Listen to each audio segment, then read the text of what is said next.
This week, I found myself having a meeting downtown near the University of Toronto campus. And I decided, after the meeting, it was a nice day, that I'd go for a bit of a walk.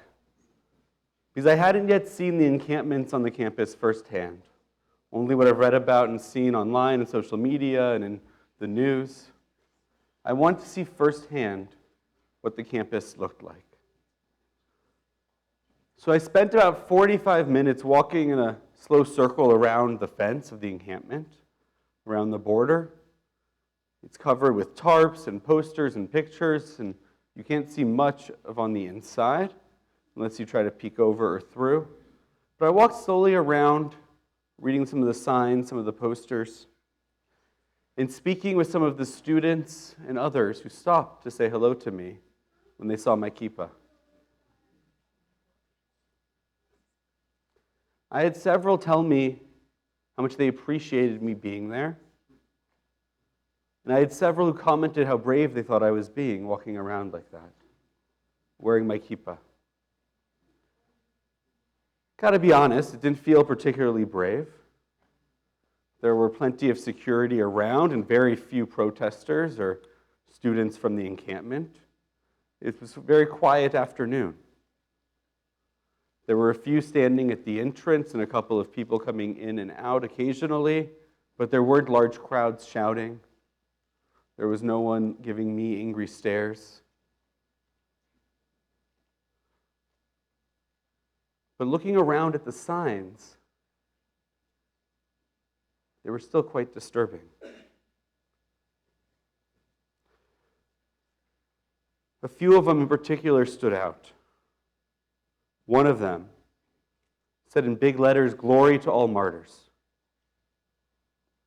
And I'm wondering if they're including the martyrs that perpetrated the October 7th attack and so many others, murdering and killing Israeli civilians. There was another sign that said it's not a war in Rafah, it's a Holocaust, which I know is incredibly disturbing to anyone who has family members or who's spoken with survivors of the Shoah.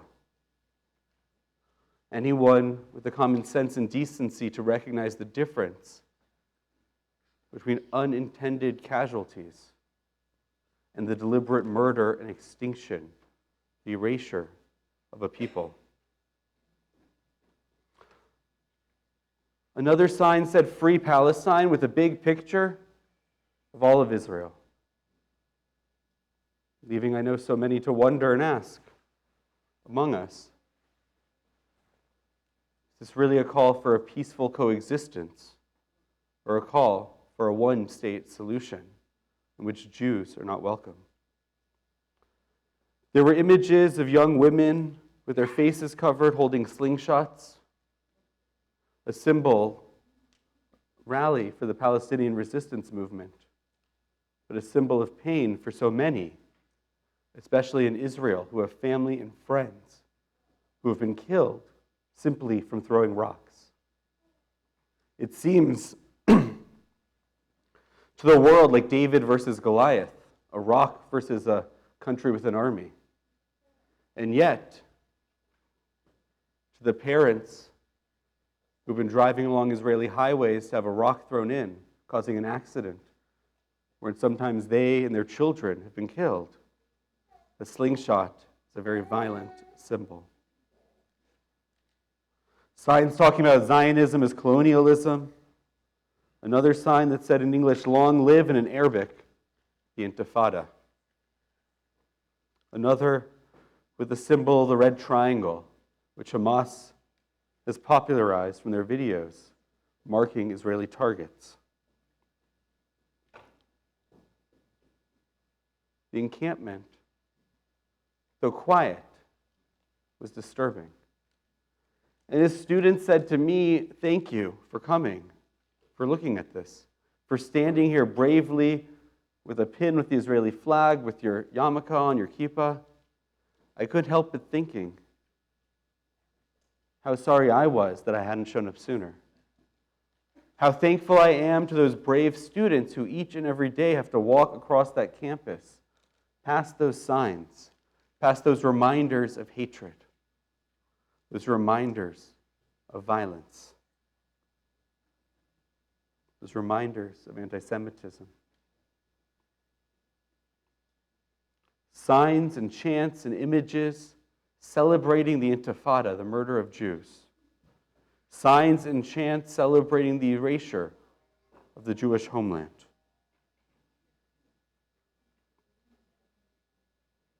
It wasn't brave of me to walk across on a sleepy weekday afternoon.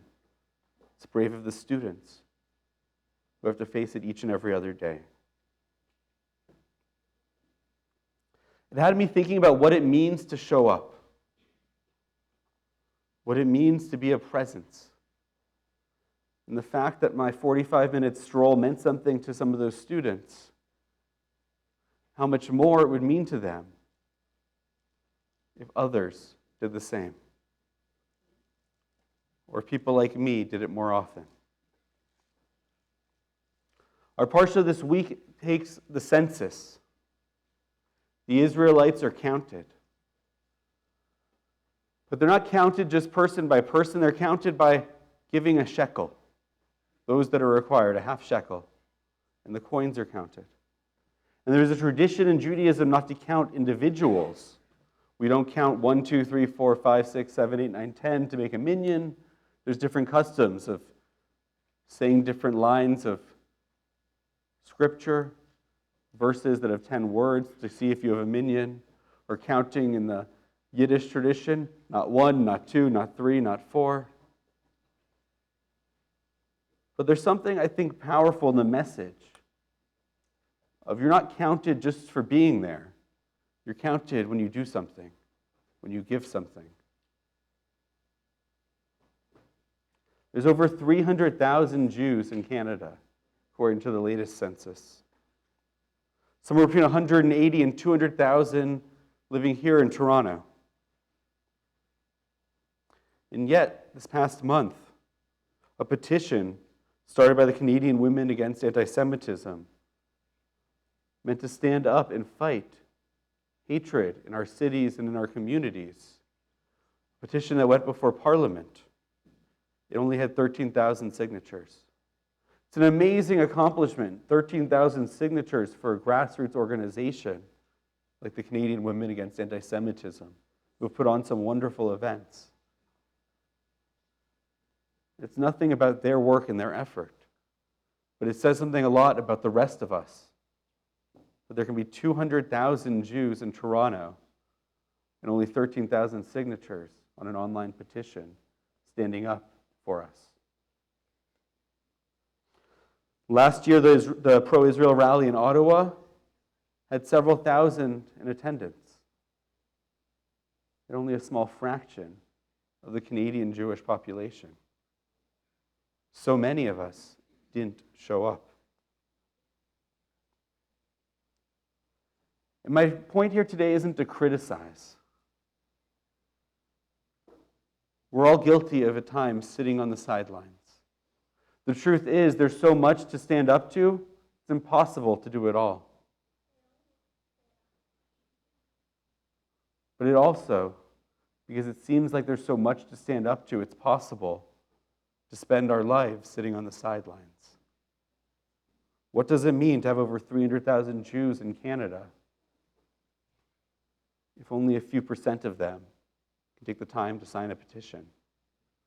What does it mean to have 300,000 Jews in Canada or 200,000 in our city if the far majority of them can't show up to events and programs to stand together as a community? Our parsha this week teaches us that you don't just get counted for existing. You get counted because of what you do. That's what matters. There's a midrash, a rabbinic teaching, about a rabbi standing at the port, watching everyone celebrate as ships leave the dock to go on their journey. And he says he doesn't understand why people are celebrating the ship that's going to leave, that's just starting out on its journey. They don't know yet where it's going to go. They don't know yet if it's even going to survive the journey across the sea to reach its destination, let alone if it'll survive the journey back to reach home. Instead, he says we should be celebrating the ships that are returning to port, the ships that have completed their journeys, the ships that have seen their trials and tribulations, that have survived the difficulties they've encountered on their journeys.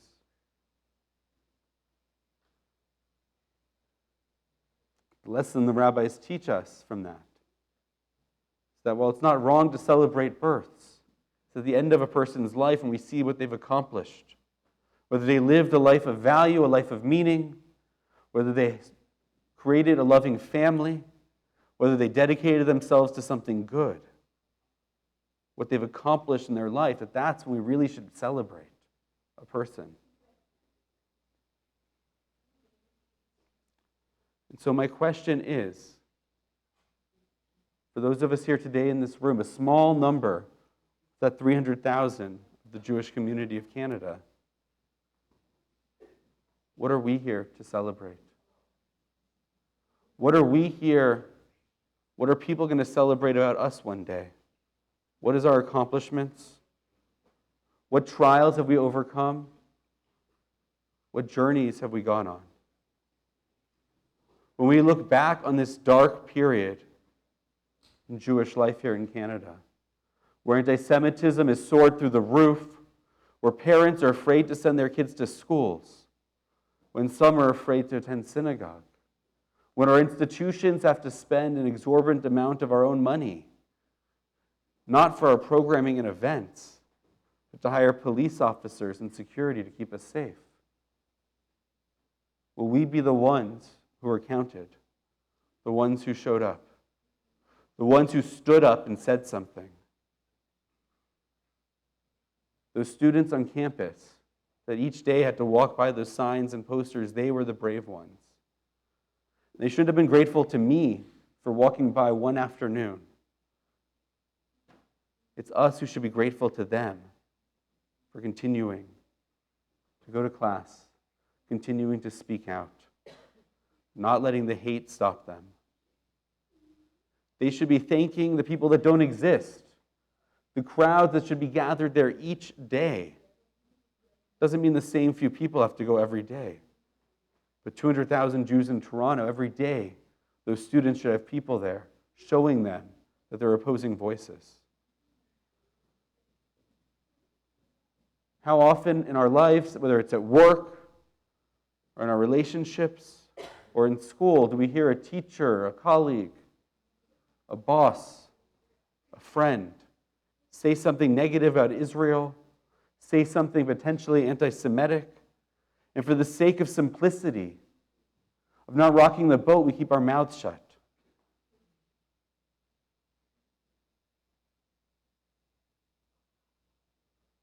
How many of us deserve to be counted if we're not willing to stand up?